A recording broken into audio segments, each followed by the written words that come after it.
नमस्कार दोस्तों, कैसे हैं आप सभी लोग। आशा करते हैं आप लोग स्वस्थ होंगे। मैं यशवंत गौरव अपने इस official YouTube channel Purvanchal career classes पे आप सभी लोगों का पुनः स्वागत करता हूं। दोस्तों, मैं साइंस और इकोनॉमी के बेहतरीन प्रश्नों के साथ आपके समक्ष उपस्थित होता हूं, जिसमें आप लोग देखते हैं कि मैं हर एक ऑप्शन की बढ़िया से व्याख्या करता हूं जो आपको जरूरत होती है, लेकिन उस प्रश्न का व्याख्या नहीं करता जिसकी जरूरत नहीं होती है। मतलब उतना ही लिया जाए जितना हम पचा सकते हैं। आवश्यकता से अधिक मीठा भी जहर होता है। आवश्यकता से अधिक कोई भी चीज है तो वो आपको जहर के समान होती है। तो इसलिए आवश्यकता से अधिक आप इच्छा ना रखें, ठीक है। तो आप लोगों ने देखा कि मैंने कहा था आपको जल्द ही आपको विभाग में वैकेंसीज देखने को मिल सकती हैं, नोटिफिकेशन देखने को मिल सकती हैं। तो विभाग में देखा आपने बाल वाटिका के तहत ECCE के तहत 8800 पद आए हैं। CHSL में आप देखेंगे 31 पद आए हैं। इस तरह से आप देखिए तो अब धीरे धीरे रुझान शुरू हो रही है, वैकेंसीज आना शुरू हो रही हैं। और आप अगर PET क्वालिफाई नहीं कर रहे हैं तो आप हो सकता है आगे आने वाली जो वैकेंसी आगामी वैकेंसीज हैं उसमें आप वंचित रह जाएं। तो दोस्त, देर ना करते हुए जुड़ जाइए हमारे पूर्वांचल करियर क्लासेस से और अपने दोस्तों के पास शेयर कर दीजिए ताकि वह भी आपके साथ आपके कॉम्पिटिटिव एग्जाम में प्रतिभाग कर सकें। तो चलिए दोस्त, देर ना करते हुए आज की क्लास को शुरू किया जाए। आज की क्लास में क्या है, फिजिक्स, केमिस्ट्री और इकोनॉमी। बायोलॉजी मैं आपको पहले ही बता चुका हूं कि बहुत आसानी से मैं आपको उसको हल करवा दूंगा, ज्यादा दिक्कत नहीं होगी आपको, क्योंकि बायोलॉजी में आपको एक भी पॉइंट कहीं छूटने वाला नहीं है। तो जहां पे छूटने वाला है आपका, जहां पे आप लोग कंफ्यूज होते हैं, उसमें मैं खुद ही आपके साथ लगा हूं। आइए देख लीजिए, पहला प्रश्न आपके स्क्रीन बोर्ड पर आ चुका है। इस प्रश्न को हल किया जाए। दोस्त, आप लोग एक सच्चे दोस्त की तरह से साथ निभाइए। वादा करते हैं फायदा आपको जरूर मिलेगा। और हाँ, दोस्ती कीजिए विनोद की तरह से। पंचायत थ्री तो आप लोगों ने देख ली होगी, क्योंकि इसमें तो आप लोग बहुत तेज होते हैं। सचिव जी और जो उनकी मैडम जी हैं, बहुत उत्तेजना थी आप लोगों की कि उनका सीन आगे बढ़ाया गया हो।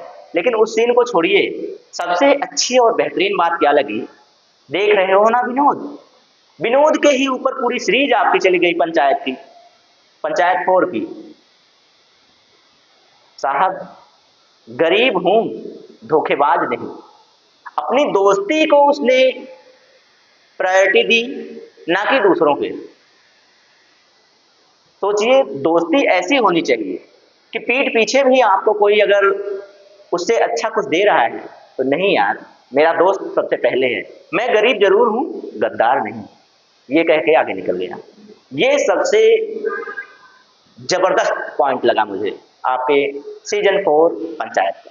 तो चलिए उसे छोड़िए, आते हैं यहाँ पर। एक मजदूर 10 केजी का सामान भूमि से उठाकर 1.2 मीटर ऊपर ऊपर अपने सिर पर रखता है, उसके द्वारा सामान पर किए गए काम की गणना कीजिए।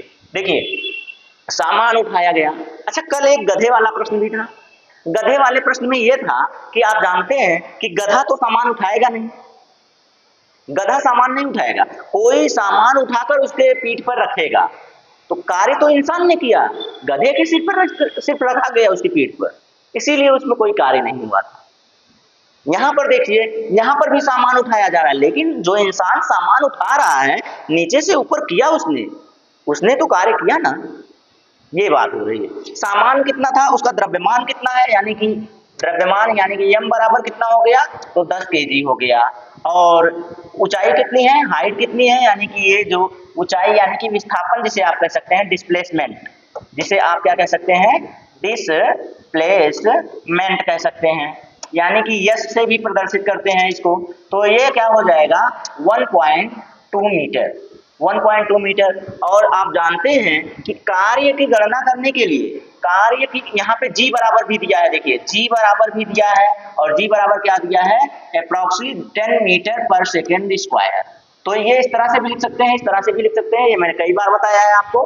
तो अब देखिए आपको जरूरत होती है कार्य निकालने के लिए W बराबर F इंटू डी की, इसकी जरूरत होती है। यहाँ पे F दिया ही नहीं है, इसका मतलब है कि F हमको निकालना पड़ेगा। F निकालना पड़ेगा तो होता है M इंटू ए या M इंटू जी वाले से, दो सूत्र होते हैं, दोनों सूत्र से निकाल लीजिए इसको। तो M इंटू जी यहाँ पे दिया है इसलिए हम लोग जी लगाएंगे, ए नहीं लगाएंगे।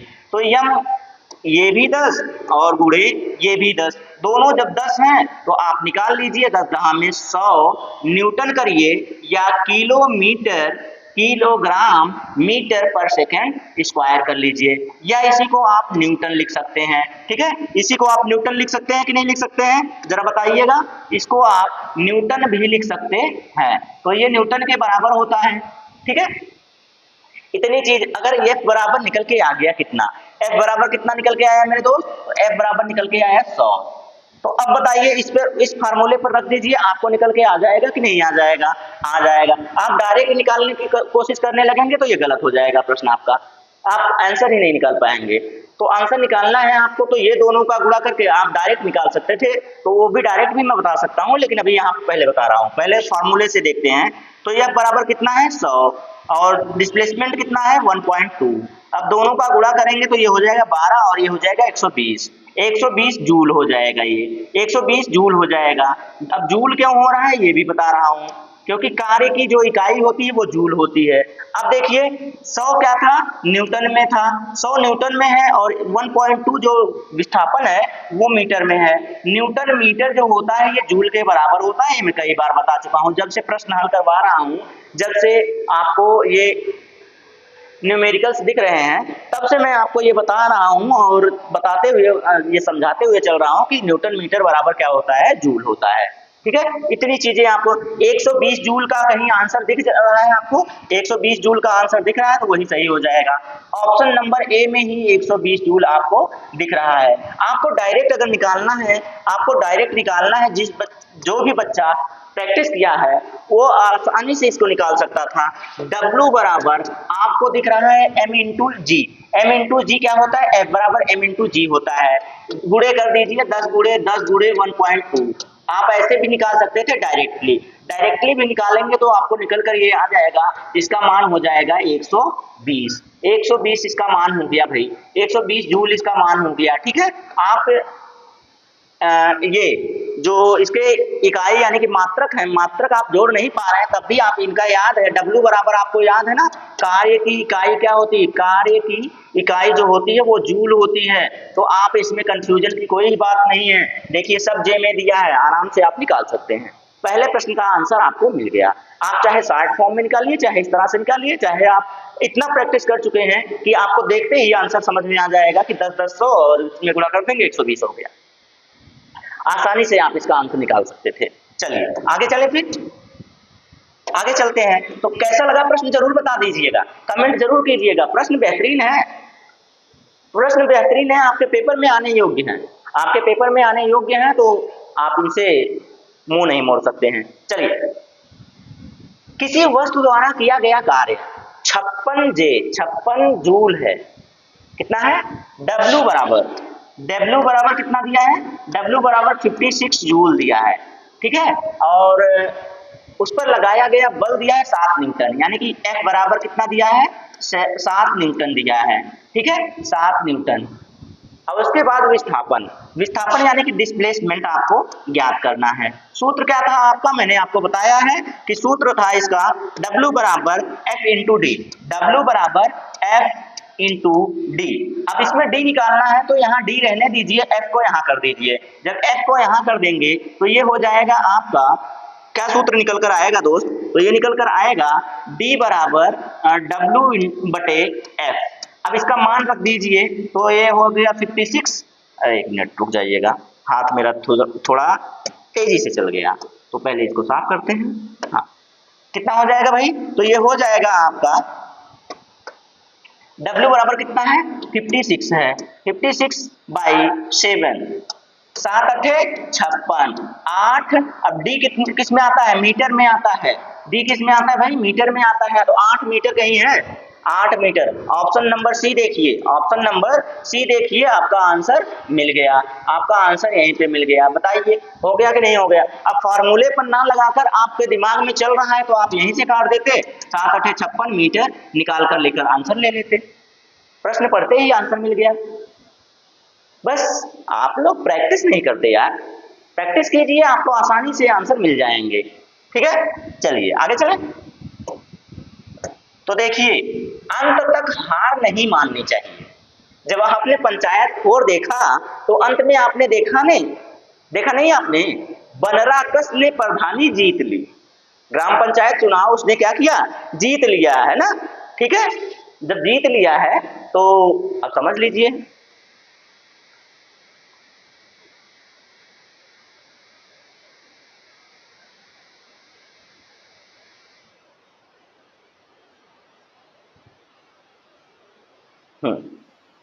ठीक, अब यहां पर ये बातें करते हैं, इस प्रश्न की बात करते हैं। भाई प्रश्न आपने पढ़ा? प्रश्न पढ़ा कि नहीं पढ़ा आपने? 10 न्यूटन का बल किसी वस्तु पर कार्य कर रहा है। 10 न्यूटन का बल यानी कि F बराबर कितना दिया है? F बराबर दिया है 10 न्यूटन। ठीक है, अब उसके बाद पूछ कह रहे हैं वस्तु पर बल की दिशा में, वस्तु पर बल की दिशा में मैंने शर्तें बताई थी आपको कल कि कार्य पर क्या शर्तें लागू होती हैं। तो शर्तें जो लागू होती हैं उस पर आइए। तो ये देखिए, दिशा में डिस्प्लेसमेंट जो हो रहा है वो 5 मीटर का हो रहा है। किसका हो रहा है? 5 मीटर का हो रहा है। तो उसने कार्य की गणना करने को कही है। सीधा सीधा 10 पचे 50 जूल हो जाएगा यार। सीधा सीधा क्या हो जाएगा? 10 पचे 50 जूल हो जाएगा। देख लीजिए निकाल कर, 10 गुणे 5 बराबर 50 मीटर। ये मीटर नहीं होता है, जूल होता है। तो देखिए आंसर मिल गया 50 जूल। सी पे है, सी पर है तो आप आसानी से निकाल सकते हैं। कोई बात, कोई दिक्कत, कोई दिक्कत परेशानी लग रही है? नहीं ना। चलिए आगे चलें। ये रहा प्रश्न नंबर 4। प्रश्न नंबर 4 में क्या है भाई? लग रहा है थोड़ा सा कूट विधि है। कूट विधि है, देखते हैं। कथन और स्टेटमेंट है। किसी वस्तु पर किया गया कार्य निर्भर करता है। किसी वस्तु पर किया गया कार्य किस पर निर्भर करता है? उसमें जो संबंधित होते हैं उसी पर निर्भर करेगा। उसमें जो संबंधित होते हैं उस पर निर्भर करेगा। रुक जाइए, एक थोड़ी सी छोटी सी जानकारी है, हम देकर इनको आते हैं आपके सामने। ठीक है, तो चलिए।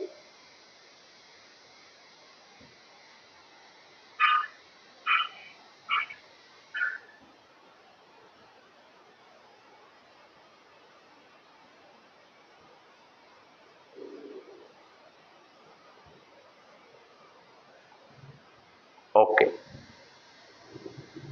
ओके, चलिए खाली हो गए। तो क्या बता रहा था ये? हाँ, इसने पूछा है W की शर्त क्या होती है? W बराबर F इंटू डी होता है। विस्थापन होना चाहिए। क्या होना चाहिए? विस्थापन होना चाहिए, वो भी बल की दिशा में होना चाहिए। F बराबर बल होना चाहिए, बल और विस्थापन होना चाहिए दोनों के। हाँ, इंटू cos थीटा भी होना चाहिए, cos थीटा भी होना चाहिए। भाई इन तीनों का होना जरूरी होता है। ठीक है, इन तीनों का होना जरूरी होता है। देखिए विस्थापन पर यानी कि विस्थापन सही है, बल विस्थापन के बीच के कोण सही है, इनके बीच का कोण भी होना चाहिए, मायने रखता है। उसके बाद प्रयुक्त बल सही है, इस पर भी होना चाहिए। 3 हो गए। वस्तु के द्रव्यमान, वस्तु का द्रव्यमान भाई बल निकालने के लिए इसका प्रयोग किया जाता है। बल को निकालने के लिए m इंटू जी या m इंटू ए का प्रयोग किया जाता है। आप देखिए तो द्रव्यमान यहाँ कार्य कर रहा है। वस्तु का द्रव्यमान कहाँ कार्य कर रहा है? बल निकालने में, ना कि कार्य में। कार्य में इसकी कोई गणना नहीं की जाती है। तो आ जाइए, पहले देखिए ए बी सी तीनों जिसमें मिलेगा वही सही आंसर हो जाएगा आपका। A B C A B C A B C. देखिए ए बी इसमें ए नहीं है, इसमें ए है, बी डी है, डी नहीं है, ए सी डी ए बी नहीं है, ए बी सी। ये देखिए option number 4, option number 4 is the right answer in this question. भाई इसमें तीनों के तीनों स्टेटमेंट आपके मिल रहे हैं, और जब तीनों मिल रहे हैं इसका मतलब यही सही है। आइए, ये हो गया। आगे बढ़ते हैं फिर। यदि बल बराबर 0 हो, यदि बल बराबर 0 हो तो यार सीधी सीधी बात है, इसमें से कोई भी 0 हो गया, इसमें से F इंटू डी, इसमें से चाहे ये 0 हो जाए, चाहे ये 0, चाहे ये 0, तीनों में से कोई 0 हो गया तो इसका मान हमेशा क्या आएगा?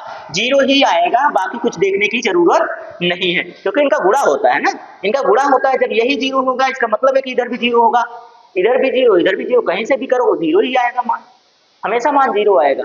0 हो गया। आइए प्रश्न नंबर 6 पर, सीमेंट का कार्य है। सीमेंट का कार्य क्या होता है दोस्तों? सीमेंट का कार्य जानते हैं क्या होता है? सीमेंट का कार्य होता है ईंट पत्थर चूना, ईंट पत्थर बालू जो भी होते हैं, गिट्टक जो भी होते हैं, उनको एक दूसरे से जोड़ना, उनको एक दूसरे से क्या करना, जोड़ने का कार्य करता है सीमेंट। तो सीमेंट को की इस प्रक्रिया को क्या कहते हैं आपको पता है? आसंजन कहते हैं। सीमेंट की इस प्रक्रिया को क्या कहते हैं? आसंजन कहते हैं। ये तो हिंदी मीडियम का हो गया। अब अंग्रेजी मीडियम इसमें दिया है ना, हाँ इसमें अंग्रेजी मीडियम दिया है, तो उसको अंग्रेजी में कहते हैं एडहेशन। एडहेशन कहते हैं भाई, एडहेशन कहते हैं। एडहेशन कहीं दिया है? ये देखिए एडहेशन दिया है। तो ऑप्शन नंबर इसमें कौन सा सही हो जाएगा? तो ऑप्शन नंबर आपका इसमें से सी सही हो जाएगा। एडहेशन या आसंजन कहते हैं इसको, एडहेशन या आसंजन कहते हैं सीमेंट के कार्य को, जब वह ईंट पत्थर या फिर बालू या फिर कंक्रीट को जोड़ने का कार्य करता है, तो उसे क्या कहा जाता है? उसे आसंजन या फिर एडहेशन कहा जाता है। ठीक है, आज मेरा ध्यान थोड़ा सा फोन पर ज्यादा हो गया है, मैं फोन बंद ही कर दे रहा हूँ, चलिए हटा दे रहा हूँ, कोई बात नहीं। आप आइए, आप लोग बताइए, बंद हो जा भाई। हाँ ठीक है, फोन पर ध्यान हमेशा जाता है तो ये गलत बात है। चलिए, पोर्टलैंड सीमेंट के विनिर्माण के लिए उपयोग में ली गई कच्ची सामग्री है। तो उपयोग में ली गई कच्ची सामग्री है, कौन कौन सी कच्ची सामग्री है भाई बताइए जरा। तो पोर्टलैंड सीमेंट में कौन सी सामग्री होती है जो इसमें कच्ची सामग्री के रूप में, मतलब कि उससे बनाई जाती है वो सीमेंट। तो किससे किससे बनाई जाती है देखिए जरा। तो इसमें चूना सही है, पत्थर सही है, मिट्टी सही है, चूना पत्थर मिट्टी, चूना पत्थर मिट्टी, जिप्सम। हाँ पहला ही ऑप्शन आपको सही है, पहला ही ऑप्शन आपका क्या है? सही है। क्यों सही है ये मैं बता रहा हूँ। देखिए चूना, पत्थर और मिट्टी, ये तीनों का प्रयोग होता है। इन तीनों के प्रयोग के बाद लास्ट में इनके जो सूखने की क्षमता होती है ना, सूखने की क्षमता को नियंत्रित करने के लिए लास्ट में जिप्सम मिलाया जाता है। इसमें क्या मिलाया जाता है? जिप्सम मिलाया जाता है। तो जिप्सम लास्ट में मिलाया जाता है, बाद में मिलाया जाता है। तो कच्ची सामग्री कौन हुई? तो कच्ची सामग्री तो ये तीनों हुई ना, कच्ची सामग्री ये तीनों हुई। बाद में जिप्सम मिलाया जाता है, बाद में जिप्सम मिलाया जाता है, यानी CaSO4 by into half H2O। ये जिप्सम जो होता है ये बाद में मिलाया जाता है, ना कि पहले। कच्ची सामग्री में कौन हुआ? 1 2 3, ये तीनों हुए, और ये ऑप्शन नंबर पहले में ही आपको मिल रही है। तो पोर्टलैंड की जो सीमेंट होती है उसके लिए कच्ची सामग्री चूना पत्थर और मिट्टी हो गई। ऑप्शन नंबर आपका ए है। ठीक है, ऑप्शन नंबर ए सही है इसमें। ठीक है, जिप्सम आप चूना पत्थर, जिप्सम और चूना पत्थर भी लगा सकते थे, लेकिन जिप्सम जो है ना भाई, ये बाद में प्रयोग किया जाता है, बाद में प्रयोग किया जाता है। ठीक है, आगे बढ़े आप, चलिए आगे बढ़ते हैं। समझ में आपको आना चाहिए, कोई दिक्कत हो तो जरूर पूछिएगा। अरे भाई आप लोगों के पास तो इस समय AI एनिमेशन आ गया है ना, AI आपके पास आ गया, तो आप उससे नए नए तरीके ढूंढते रहते हैं, तो उस पर भी ढूंढ सकते हैं, कोई बात नहीं है। अधिक मात्रा के कैल्शियम फास्फेट वाला सीमेंट है। अधिक मात्रा में जो कैल्शियम फास्फेट किसी में आ जाता है, कैल्शियम फास्फेट की बात कर रहा है भाई, कैल्शियम फास्फेट। हाँ, कैल्शियम फास्फेट और कैल्शियम सल्फेट की बात हमने करके आई ना, ऊपर किसकी बात करके आ रहे हैं हम लोग? कैल्शियम,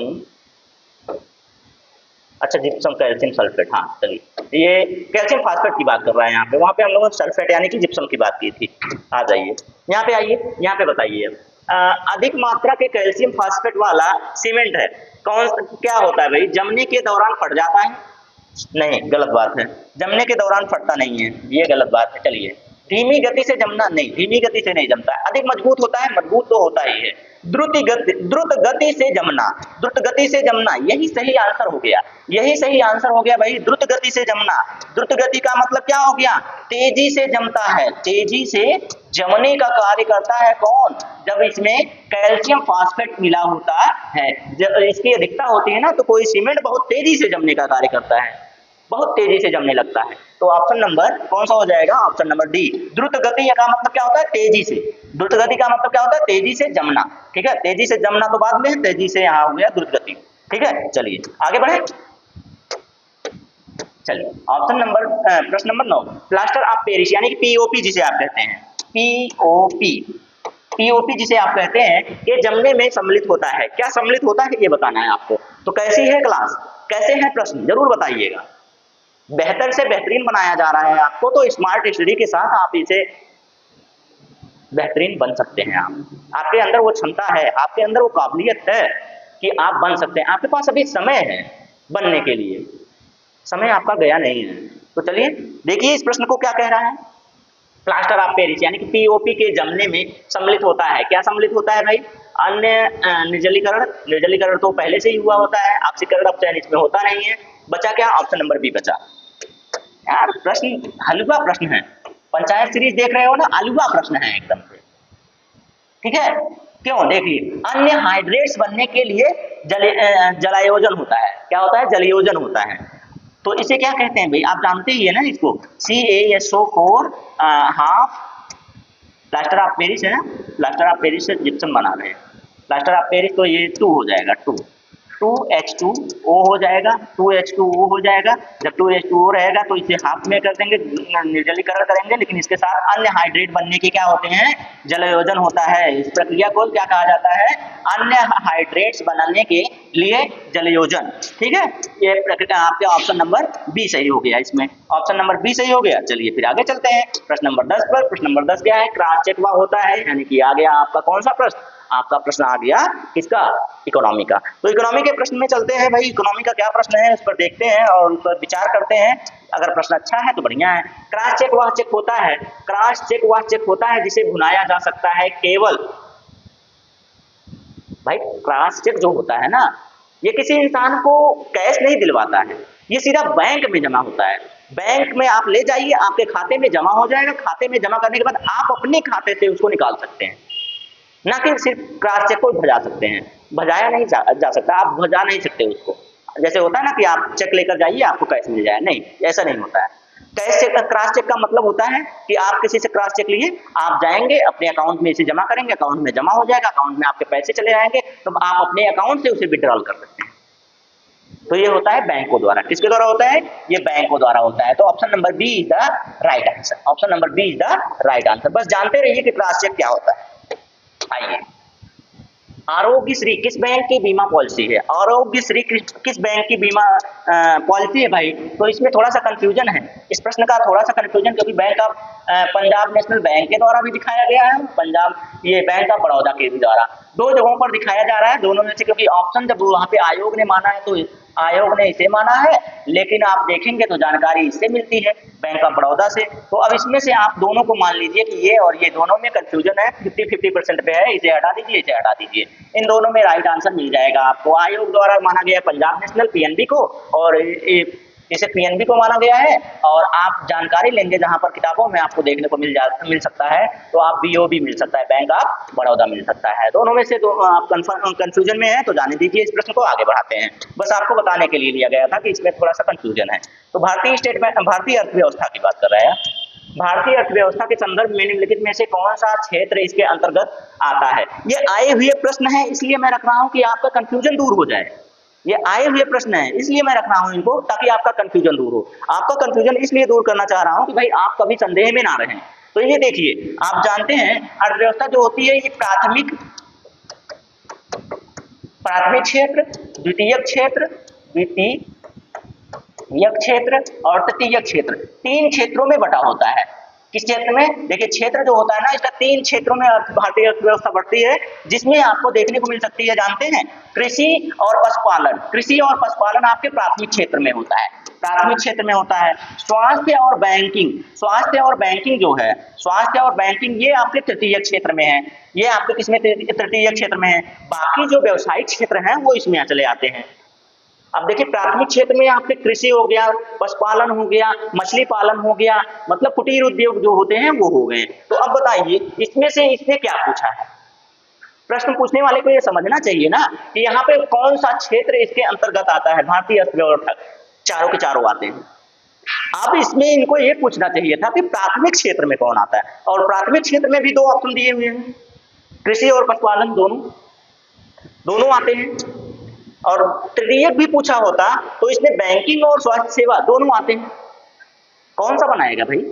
मैं आप लोगों को सिर्फ बताने के लिए दिया हूं कि ऐसे भी प्रश्न आ जाते हैं जहां पर हमेशा कंफ्यूजन क्रिएट होता है। तो वही होता है, लास्ट में आपको उस पर प्रेस करने पर एक नंबर सबको मिल जाता है, एक प्रश्न का नंबर सबको मिल जाता है। ठीक है, समझ गए आप लोग?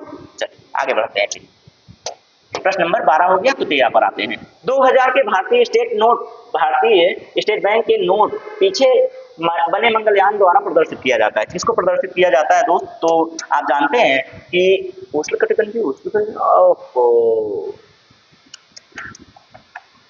ये भाई अंतर्ग्रही जो भारत का इसरो द्वारा प्रथम योगदान था, इसरो द्वारा ये प्रथम योगदान था कि हम लोग अपने अंतर्ग्रही क्षेत्र में क्या किए थे, कोई यान पर सफलता पाए थे। कौन सा यान था वो? मंगल यान था। ठीक है, इसमें ये होना चाहिए। अभी ये देखिए हमारे महोदय जी, हम क्या कहें टाइपिस्ट महोदय जी को, ये इन्होंने जियोग्राफी और जीके के ऑप्शन उठा के रख दिया और प्रश्न हमारा और ऑप्शन रख दिया हमारे नीलकमल सर का। तो कैसे मैच होगा भाई? हमारे नीलकमल सर हमसे अनुभवी इंसान है, हमसे ज्यादा ज्ञान है उनके पास, उनका विकल्प और हमारा प्रश्न कैसे मैच करेगा? नहीं मैच करेगा। तो ये तो हो गया भाई, ये भी इसका भी बंटाधार हो गया। आगे के प्रश्न देखते हैं भाई। ओ, इसके बाद है ही नहीं। तो देखिए भाई, Purvanchal career classes most trusted learning app या प्लेटफॉर्म, जो भी आप कहें, अगर आप इससे जुड़ते हैं तो वादा हम करते हैं कि आप पीईटी क्वालिफाई कर लेंगे। तो दोस्त आज के लिए बस इतना ही, बस जितना आप विश्वास कर सकते हैं कर लीजिए, बाकी पास कराने की जिम्मेदारी हम लोगों की है। तो आज के लिए इतना ही दोस्तों, जय।